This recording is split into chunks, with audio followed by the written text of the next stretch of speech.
बच्चों की रात की कहानियां। कहानी नंबर 27, सुनहरे गोबर की कथा। एक बार की बात है, किसी शहर में एक बड़े से पेड़ पर एक पक्षी रहता था जिसका नाम था सिंदूक।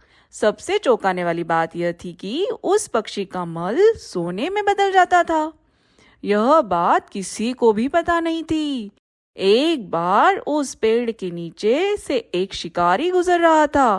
शिकारी उस पेड़ के नीचे आराम करने के लिए ठहरा।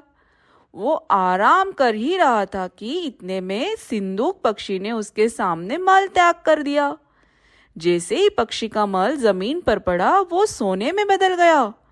यह देखते ही शिकारी बहुत खुश हुआ और उसने उस पक्षी को पकड़ने के लिए जाल बिछाया। सिंदूक जाल में फंस गया और शिकारी उसे अपने घर ले आया। पिंजरे में बंद सिंदूक को देख शिकारी को चिंता सताने लगी कि अगर राजा को इस बारे में पता चला तो वो न सिर्फ सिंदूक को दरबार में पेश करने को कहेंगे बल्कि मुझे भी सजा देंगे। यह सोचकर डर के मारे शिकारी ने खुद ही सिंदूक को राज दरबार में पेश कर राजा को सारी बात बताई। राजा ने आदेश दिया कि सिंदूक को सावधानी से रखा जाए और उसे अच्छे से अच्छा खाना खिलाया जाए।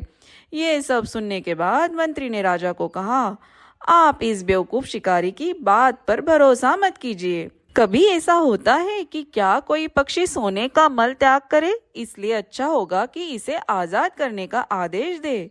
मंत्री की बात सुनकर राजा ने चिड़िया को आजाद करने का आदेश दिया। सिंदूक उड़ते उड़ते राजा के दरवाजे पर सोने का मल त्याग करके गया।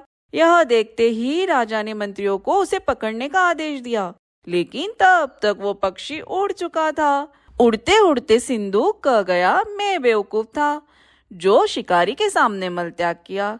शिकारी बेवकूफ था जो मुझे राजा के पास ले गया। राजा बेवकूफ था जो मंत्री की बात में आ गया। सभी बेवकूफ एक जगह ही है। इस कहानी से हमें क्या शिक्षा मिलती है? कभी भी दूसरों की बातों में नहीं आना चाहिए और अपने दिमाग से काम लेना चाहिए। चलो बच्चों, कल फिर मिलेंगे एक नई कहानी के साथ। Good night.